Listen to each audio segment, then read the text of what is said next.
Today, I am thrilled to have Julia McKenzie with me, who is commissioning editor for comedy and entertainment at Radio 4, which is the biggest commissioner for audio comedy in the world and much beloved where I live in the UK and beyond.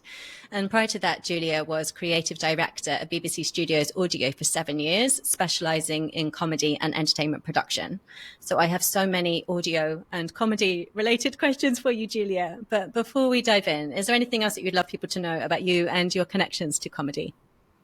Not particularly, no. I suppose as you've outlined, I'm now the commissioner, and I previously was in production. I ran that team, and then prior to that, I was a producer working in the comedy department. I joined that in 2007, I think it was, and previously I was in live radio for a good few years and tended to work with a lot of comedians then.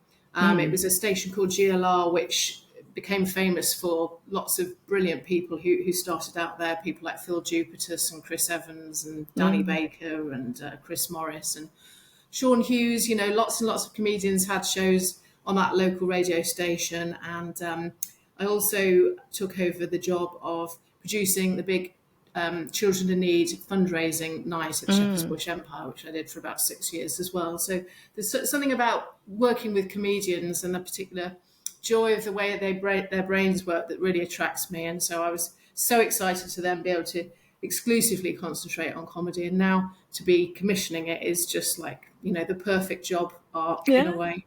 Oh, I love that.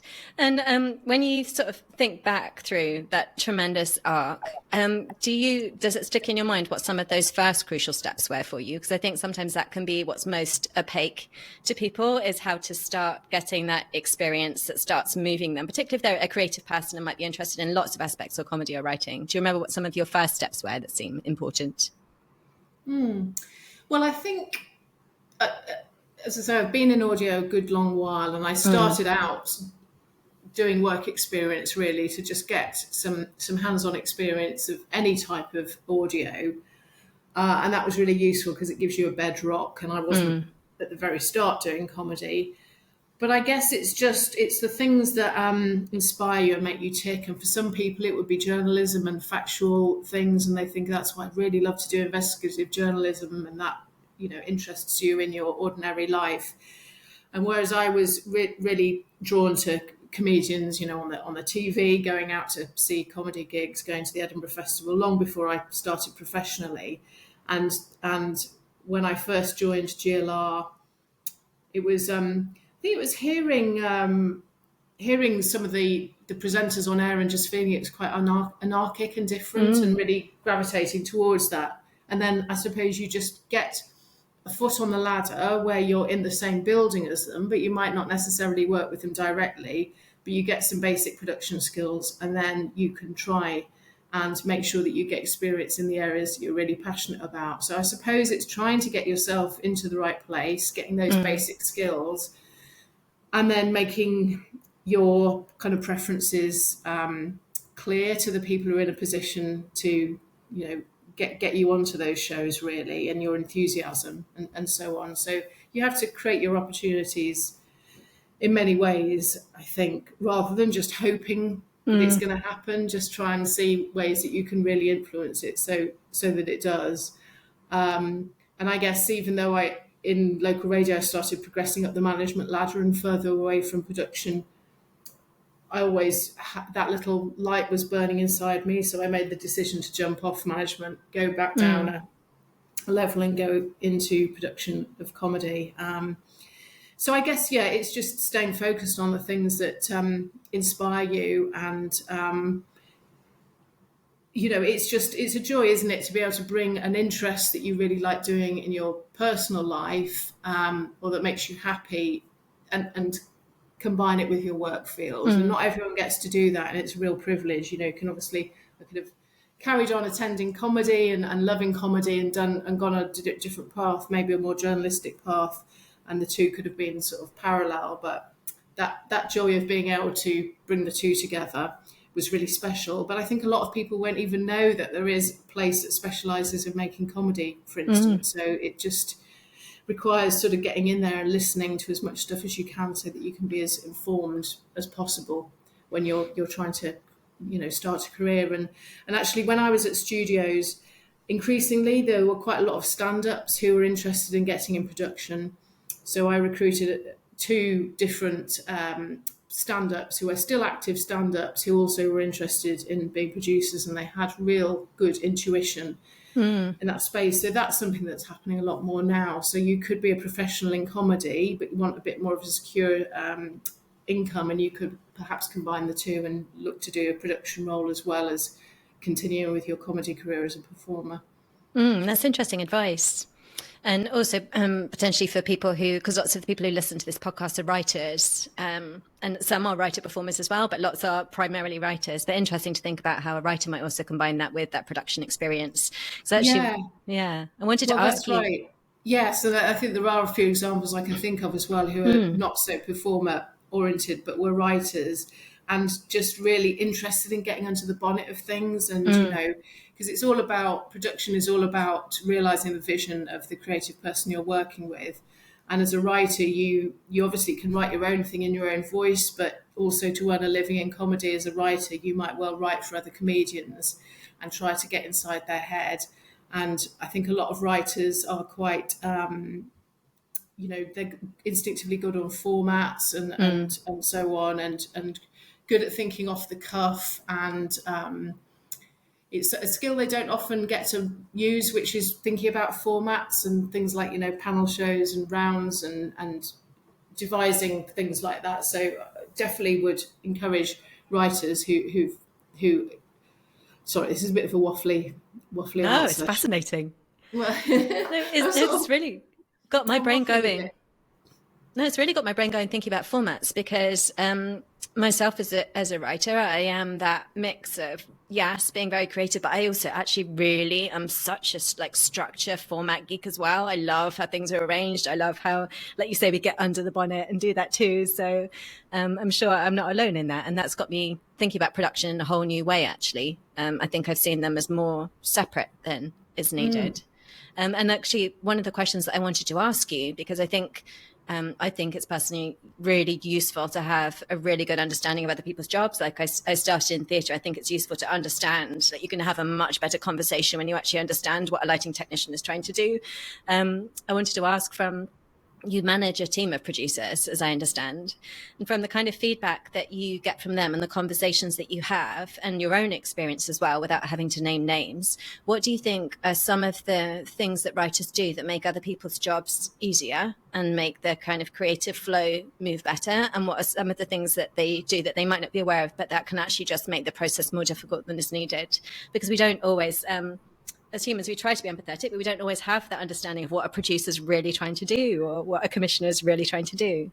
So in terms of meta patterns for writers, I know it's a really difficult question, but I'm just curious. Yeah, well, I used to run a team of producers when I was production side, at BBC Studios. So I don't now. Now I have different production companies pitching ideas to me, right. And that's how I interact with them and creativity. But yes, in terms of writers, I suppose, do you mean, for instance, how a writer could work effectively with a producer, say if they're writing a sitcom or a sketch show? Do you mean it in that sense? Yeah, a sitcom or comedy drama would be a lovely angle. Yeah.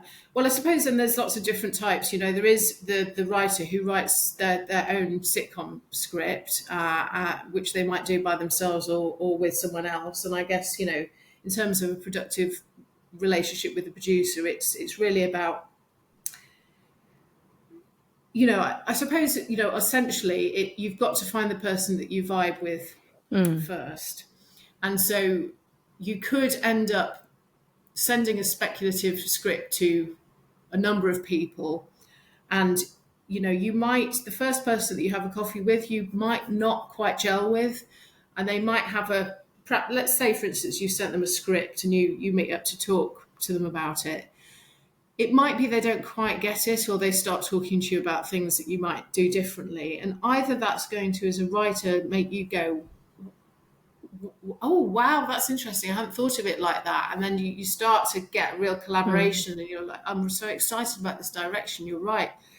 I'm going to, change it to go in that direction. Or you might sit there thinking, well, they didn't really get it. And, that character they didn't like, and it wasn't what I intended, and they might make suggestions and you think, oh no, that's not right at all. And some people might think, oh well, I've still got to sort of pursue that relationship and try and bend myself to kind of get on the same page as that person. So that's the first thing, which is really fundamental, is why don't you have another meeting or two with some other producers before you make a decision on who you want to write with? Because the chemistry's got to be right, hasn't it? And sometimes that producer might say things to you that you disagree with, but on reflection you think, do you know what, they're right. I was holding on to that character, or I really like that particular bit of the plot, but you know what, I think they're right. So there can be that sort of dynamic as well. So I think that's just the first fundamental thing. Check that you're meeting with the right person, because that could well be an ongoing relationship that you'll have for many years, and it could really shape your career. There's someone I worked with for many years, a guy called David Reed, who is one of the Penny Dreadfuls sketch group. And I think in the end we must have done about 10 plays. And that was a really fruitful relationship. And, I gave him notes that sometimes he disagreed with, but we seemed to have mutual respect. And, we ended up with stuff that we were both really pleased with. I think what you don't want is a writer who's continually pushing back on all of the notes. And it's up to the producer to give the right note. And you know what I mean by a note. I know you will, Danielle, but what I mean is feedback on lines and that sort of thing. We tend to refer to them as giving notes. But if it's a constant battle, that's going to be exhausting for both parties. The writer's not going to feel heard, and the producer is just going to get exhausted and think, I just really don't have the time to sort of battle through every note. And as some people have said in the past, writing is rewriting, and you can often need to do many drafts before you get, the piece of work into the right shape. So I suppose it's just about, I know what it's like as well as a producer to get feedback, and sometimes your back can go up. I've had it from execs when I was, in a more junior role, and you can feel defensive around them. But if you try to remember that they're not going to be personal, and it's trying to get your piece of work as good as it possibly can be, I think, ideally that's the sort of mindset you want to approach it with as a writer. So I suppose that's, in just quite broad terms. Basic term is, make sure you get the right chemistry with the right person to collaborate with. And then secondly, try not to be defensive around notes. And if you don't really understand it, it's up to the producer to try and explain what they're thinking is there. And sometimes it might be that it's a bad note, or absurd. But then afterwards you think, well, there clearly wasn't something quite right with that. And I don't agree with what they'd identified, but clearly there's something I'm trying to communicate that is not coming over. So let me have another look at that again. And, that can be another way to approach that. That makes a lot of sense, and it's very helpful. Thank you. And you've, because of your role, like as I say, being commissioning editor now, and I read a little bit of the information I could find online about what that pitching process looks like. And if I've understood it correctly, it is like independent companies and in-house. But even those words, when I kind of think, what does that actually mean, seems a little bit baffling from the outside.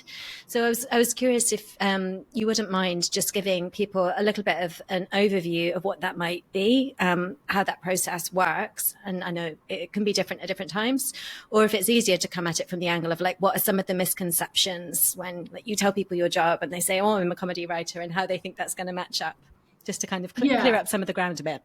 Yeah, sure. Well, I suppose on the latter one, the mistakes people make or misconceptions, is that, in terms of commissioning, we take submissions from production companies, not individuals. So sometimes I will get approached by individuals saying, I've written this thing. Please, would you consider commissioning it? And we can only commission through production companies. So first of all, you need to find yourself a production company to work with. And you can, I think there'll probably be lists on perhaps things like Audio UK, but on the simplest level, you can also listen to some of the comedy on Radio 4, and we'll have a look at it in the Sounds app, and then see the company is often listed as part of that. And then you can start to think, I like the style of that producer. I feel like my stuff is in the same areas then, so I might approach them and see if they'd be interested in representing my work. So that's one of the basics. With comedy, we commission in commissioning rounds, and that's because there's just a huge volume of stuff I commission on a yearly basis. So therefore it's helpful to compare different people's submissions. And so the commissioning round gives everyone a brief, the same brief they read, and a deadline and some sort of structure to how they submit ideas. And then I can compare them side by side, really, and then take a view about whether to take them forward and get more information. And you can find out more about that process by going to www.bbc.co.uk/commissioning. And then you can find all of the commissioning for TV and radio on that bit of the website. And if you click around a bit, you'll find a bit where it says, I think it's got a BBC Sounds logo and it says BBC Sounds and Radio. So go into there and you'll find out the latest commissioning briefs. So in there will also be my colleague, my drama commissioning buddy. We'll have her stall set out, and the factual commissioner and the arts commissioner as well. And we've just published those. So we're recording this in January 24, and we've just published the commissioning brief for comedy. So you can go and have a look at that. And I say a little bit generally about the genre, and then talk about some of the slots and opportunities. And I also list some of the previous commissions so you can get a sense of what's gone before, and so that you don't offer the exact same thing again. And then, as I say, this is production companies who pitch this. So they will, if they're all registered suppliers, and you can find more about that process on the website, they then get an email to let them know that the commissioning round is open and live, and they can access the brief. And then we'll also do something like, it's called a commissioning tour, where myself and my commissioning colleagues will go around to a few different bases in the UK, talking more directly to suppliers meaning production companies who want to pitch for work. And, you know, overwhelmingly, they are independent production companies. In-house does exist in a small way now with a company called BBC Audio, but they're mainly factual producers and some drama producers. In comedy, there is BBC Studios, where I used to work, but it is now an independent. It's part of the BBC group, but it competes with other indies for work from me. And then there's heaps and heaps, dozens and dozens of independent production companies. Some are really small, so they could just be one person. And when they get a commission, they might then hire freelancers to help them make the shows, or others might be, a handful of people that work in that company. And so then the first stage is we have a deadline which we call short proposals, and then you have to submit 300 words maximum of 300 words outlining your idea. And you should do that having read the brief and probably attended one of the commissioning moments. And we do live stream the one that we do in London in the Radio Theatre.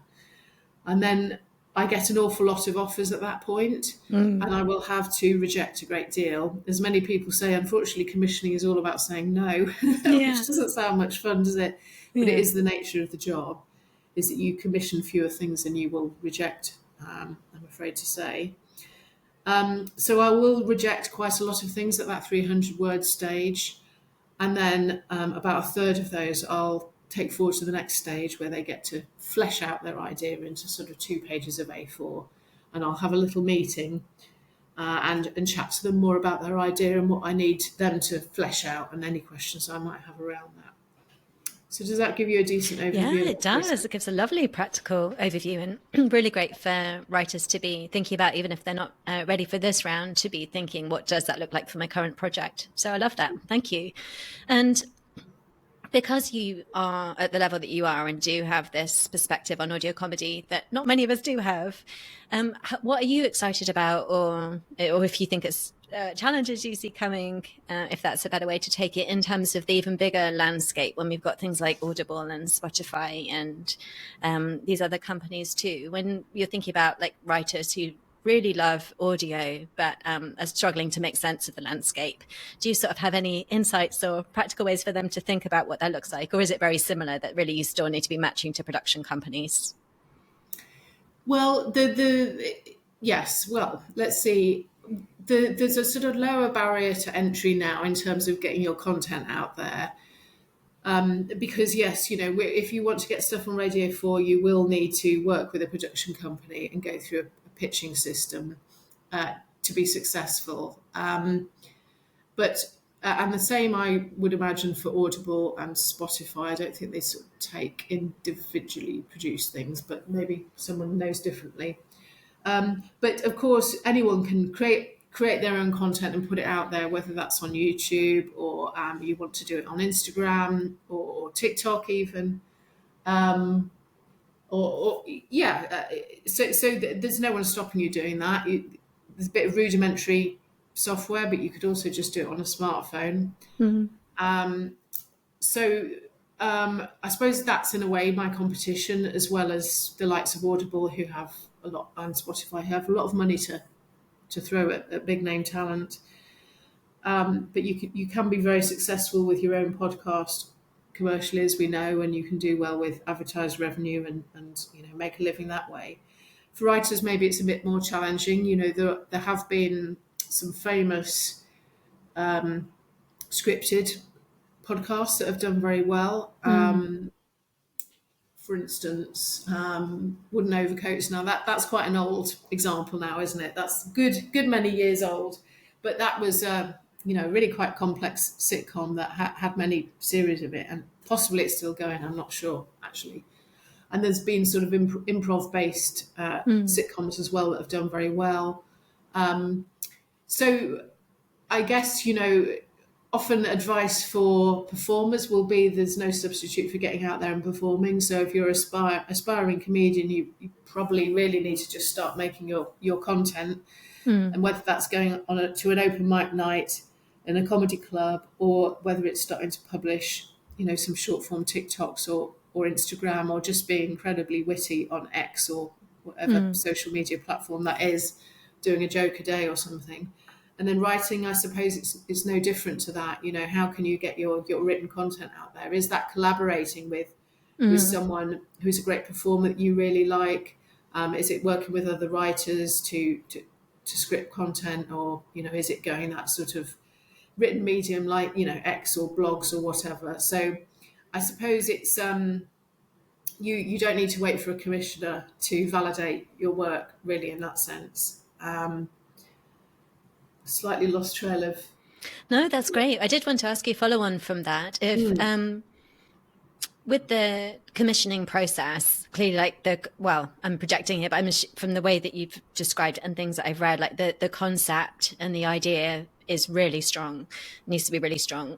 And are there any things that you think help people connect the dots when they have like self-generated work? Because, for example, I'm interested in writing fiction, and often people ask the question, like, do you need to have a lot of Twitter followers to be able to get a book deal?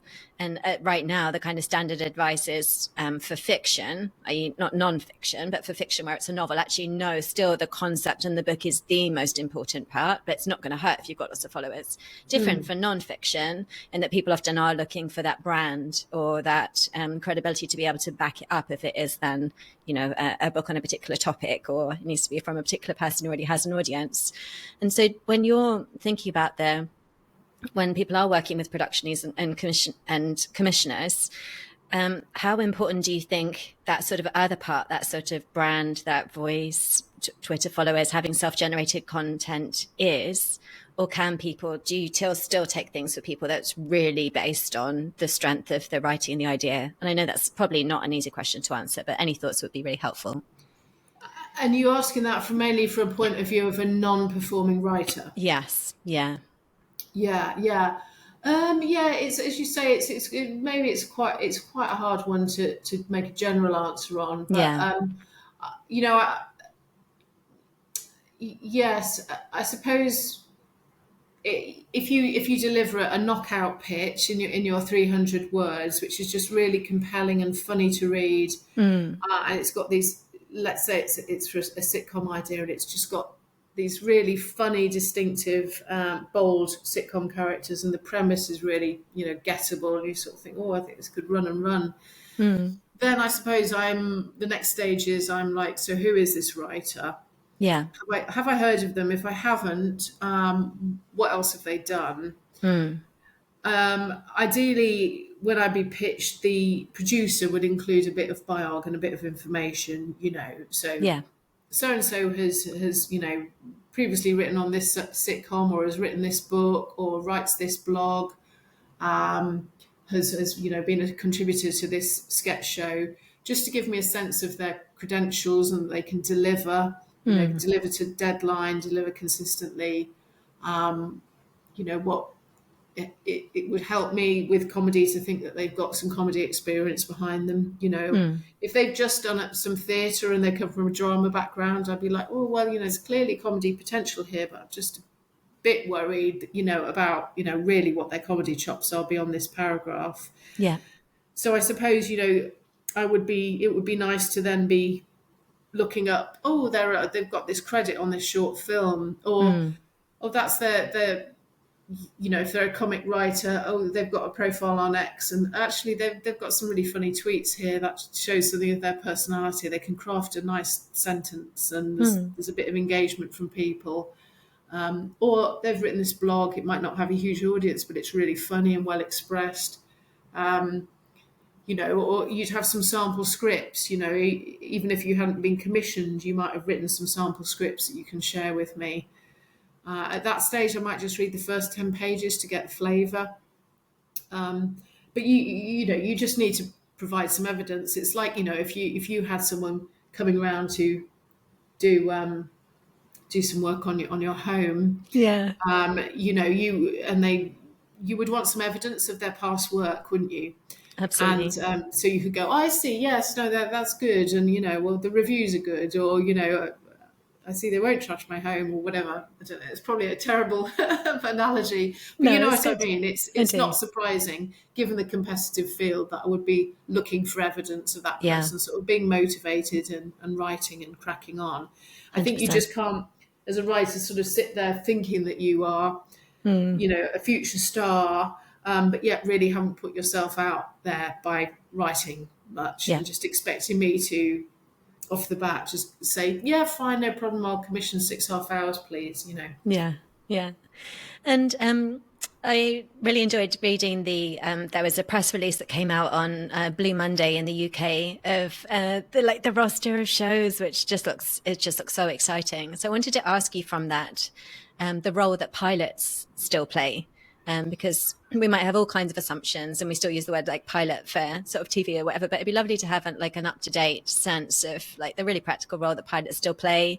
Like, for example, I'm really curious how they get evaluated, how that works. Like anything about pilots would be helpful. Yeah, sure. And in fact, I was going to talk about pilots as part of this commissioning tour, so that's interesting you picked up on that. And yes, with that press release, there were so many other shows I really wanted to mention, because I commissioned so many, but the advice was, you just can't list everything. It's not a shopping list. So there's some stuff on the way that I haven't even included in there. So it is an exciting year in prospect. Yeah, pilots are really useful. And in fact, a stage before that with a scripted thing is I would commission a script potentially. So, I might think, oh, I like the concept of this. I might see some sample scenes, which can be really helpful. I'm conscious of asking writers to do stuff for free, and I know that that's not good practice. But if you really do want to sort of showcase, your dialogue or your style, it's certainly appreciated if you could write 2 or 3 pages at proposal stage, so I can go, oh yeah, that's really nice. I'd like to see more of that. So my next stage might be a script commission that would be just that, and that you'd work with that producer who pitched with you, and we might talk in advance, and I might sort of say the sort of thing to avoid, so there's easy pitfalls to avoid, for things like, because what you're hoping is that script commission will then get made and turned into a broadcast pilot, is what you'd ideally hope for as the next stage before you go to series. And there are some easy traps to fall into when it comes to pilot for a sitcom, because the temptation is to do this big, setup episode where you're explaining how your main character got into this predicament or whatever. And you can spend so long in that first episode setting up the world and the incidents that are going to lead to this series, that it doesn't really give you a very accurate idea of what a series would be like, because you just spent most of it just telling me what's going to, you're teeing up what's then going to happen from episode 2 onwards. So that's something to be careful about. But yes, so script commissions are very useful, and sometimes I will see a script and go, it's not really what I wanted.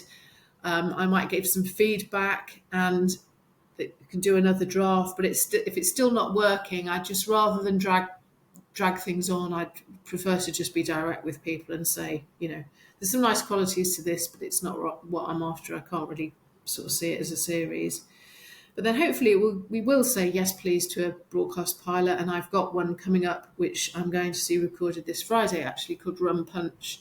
And so I started off with a script commission of that. And again, it's just really helpful to get the world out. Are these characters memorable? Does it really suggest a world that we want to explore and that we're going to come back for more of? And this writer also really wants to do it in front of an audience, which is interesting. So that's obviously a great litmus test. How does the audience respond? Do they laugh? Do they gravitate towards to the characters? So I'm excited to see that. And, the view would then, hopefully it will be great, and we'll go to series. A lot of it is my personal opinion. I will make the decision. Do I think that's great or not?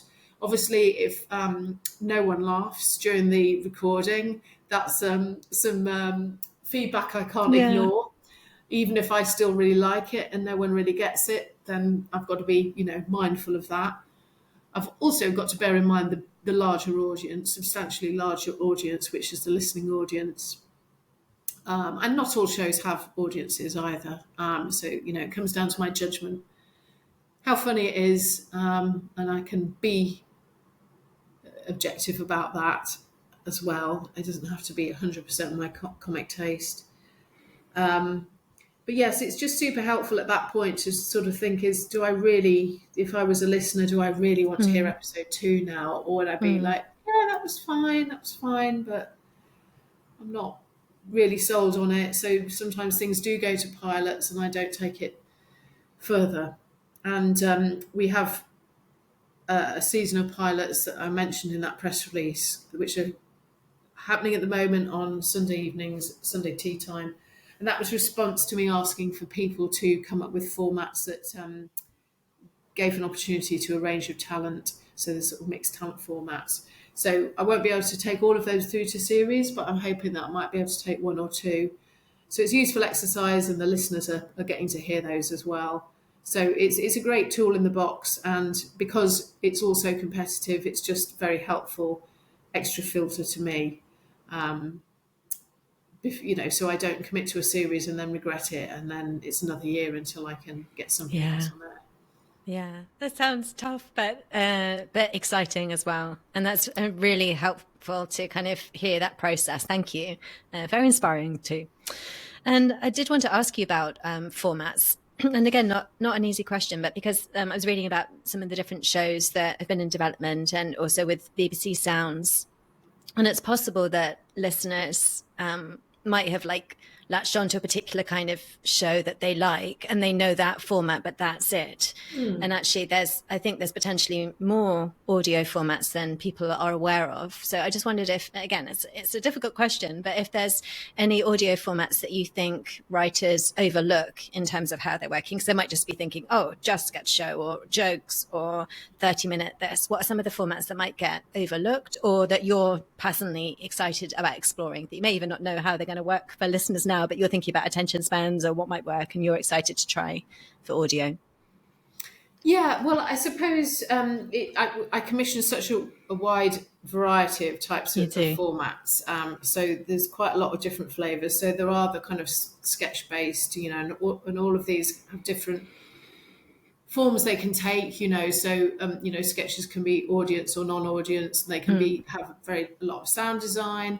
They, you could find different ways to structure them. So you could say they all got 2 people in them. You could come up with all sorts of rules as a writer. You think, that's quite a neat concept, and it kind of forces you creatively in a certain direction, but it's quite a gettable premise for the listener. So it feels very distinctive. We have stand-up shows where they could be mixed with interviews or sketches, and a couple that I mentioned in the commissioning brief that are quite creative with that are, one is Ashley's story. What's the story? Ashley's story, which is non-audience but has quite a nice bit of sound design, and it's quite conversational, autobiographical sketch show. Storytelling, is it a sketch show? No, storytelling, I suppose. And then Jess Foster Cure, as a stand-up, you can hear some of her performance in front of an audience, and then she's also chatting to people as well. And you can combine elements, so you can bring a sketch show together with a sitcom, or have some sort of narrative arc over a sketch show. So we've got one coming up called Parish Matters, which will be coming this year, which is from largely Northern Irish cast and writers, and the structure of it is a sort of town hall parish meeting, but it's a brilliant way to introduce characters, because you have this sort of slightly formal structure to any people who've attended those sort of meetings, or neighbourhood watch meetings, or school-based meetings, whatever it would be. There's usually a structure to it, and different people are putting up their hands and chipping different things in, and there's often some quite bumptious people who are sort of shepherding the agenda and so on. So it's a rich place for you to place characters, but also a gettable structure that most people can recognise that they've seen before. So there's so many different ways to get the characters out there, and you can do it can be 28 minutes, it can be 14 minutes. I'm really open to being quite experimental, and you've got something like The Skewer, which is pretty unique, which is a lot of writers contribute to it, but they don't contribute written words. They contribute ideas and juxtapositions. It's a sort of clip-based mashup show, which is brilliantly sound designed and has won many awards. But that's through clips of actual things that have gone out, whether that's fiction or news, use of music, and just bringing stuff together in surprising ways. I don't know. Yeah, there's just heaps and heaps of opportunity out there, and you're right that it's not good to just sort of follow the form of other things. You can create any rules you want as long as it's funny and distinctive and gettable to the listener. And there is some innovation out in the podcast space in that comedy world, so you can cast around for inspiration there too. Yeah, for sure. And I wanted to ask you, just before we finish, any shows that you've sort of watched in the last year, watched or listened to, that you particularly love? And I know that can be really hard, and it might be hard to choose from your own roster. So it can be comedy in any media, but just any shows where you haven't even necessarily had to have your work hat on. You've just watched it and laughed, or listened to it and laughed, or engaged with it and laughed and thought, gosh, that was really fun or interesting. Yeah. Yes. I mean, most stuff that I've commissioned, I'm really delighted with, and I'm really pleased about. And it is always hard when you're the air conditioning's just gone off in this room. I don't know if you can tell. It's always such a relief when it switches off. Yeah. Probably the comedy of the year for me was called Jonathan Pye, which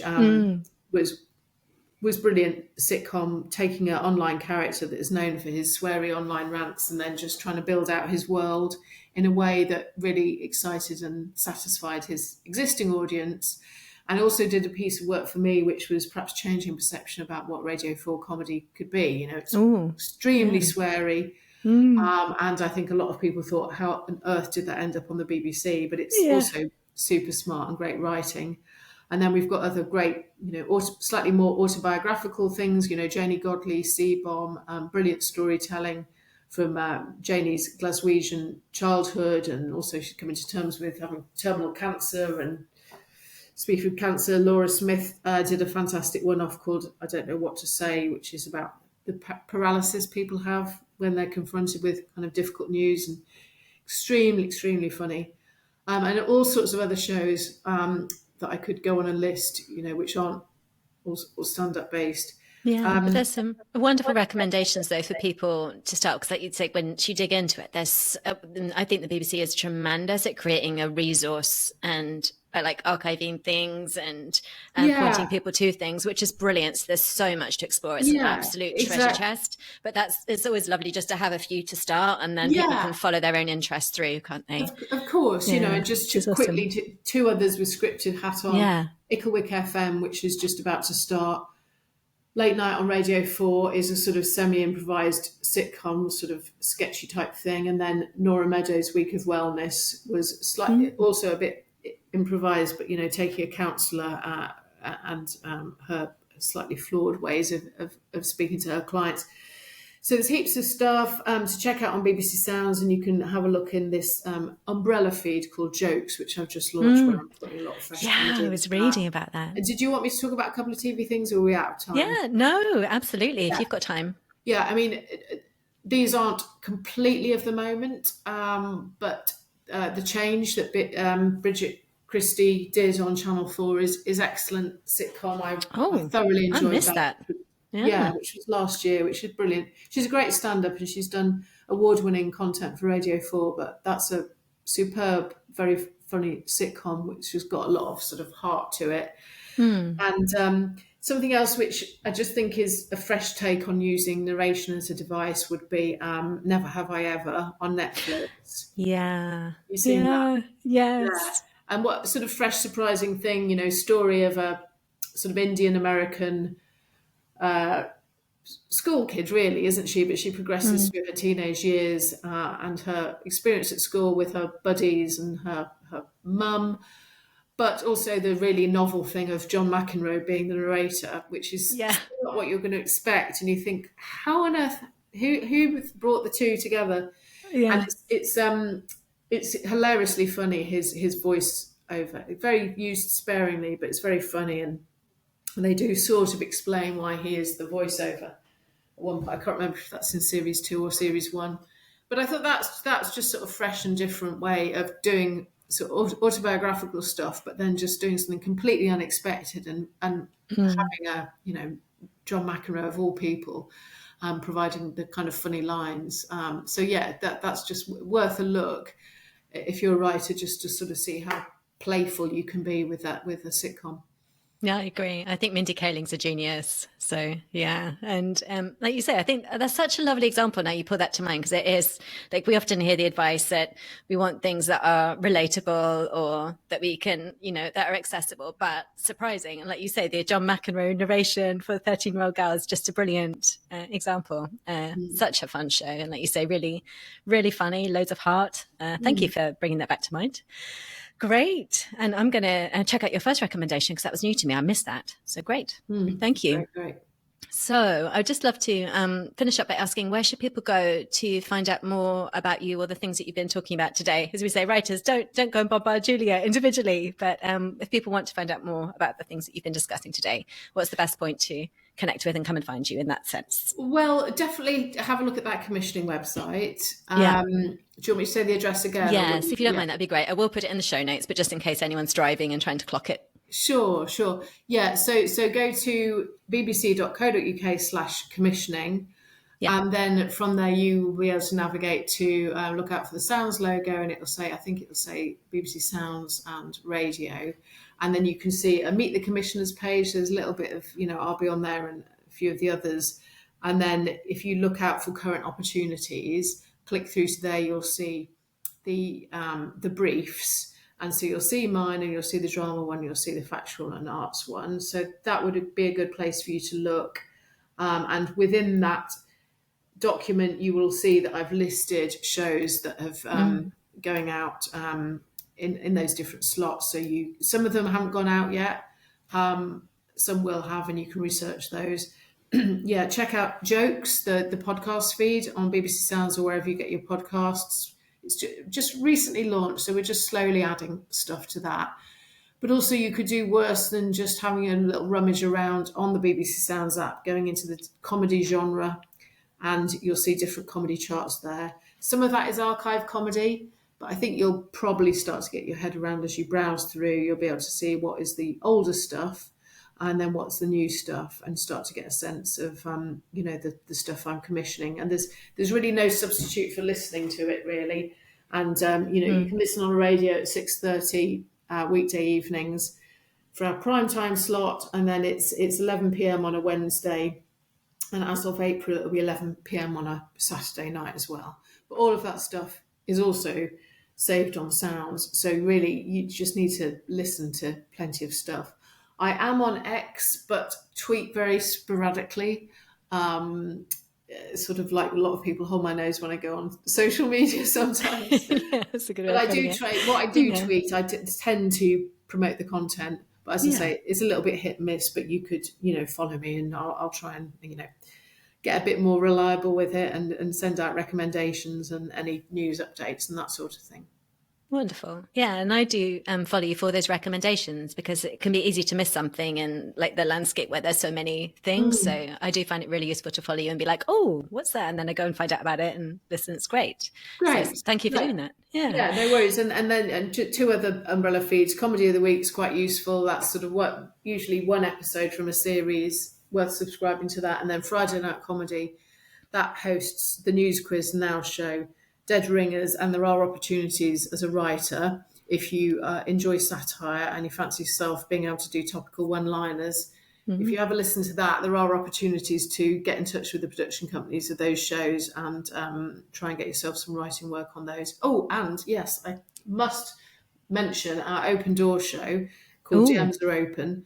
So it used to be Newsjack was the famous one, and this replaces Newsjack, and we're kind of relaunching it with a new host, and that's going to start recording, I think it's next week actually, or the week after. And definitely follow DMs Are Open on X, and they might be on other social media platforms, and they will accept open submissions for one-liners and sketches. So, and if you've missed the boat this time around, don't worry, but listen to it when it goes out. You'll get a better idea for when we do another series of that.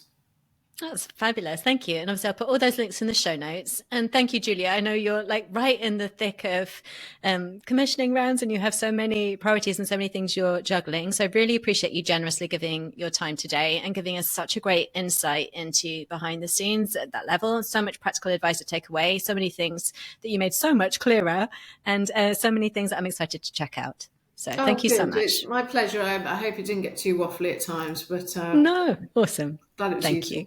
Cheers.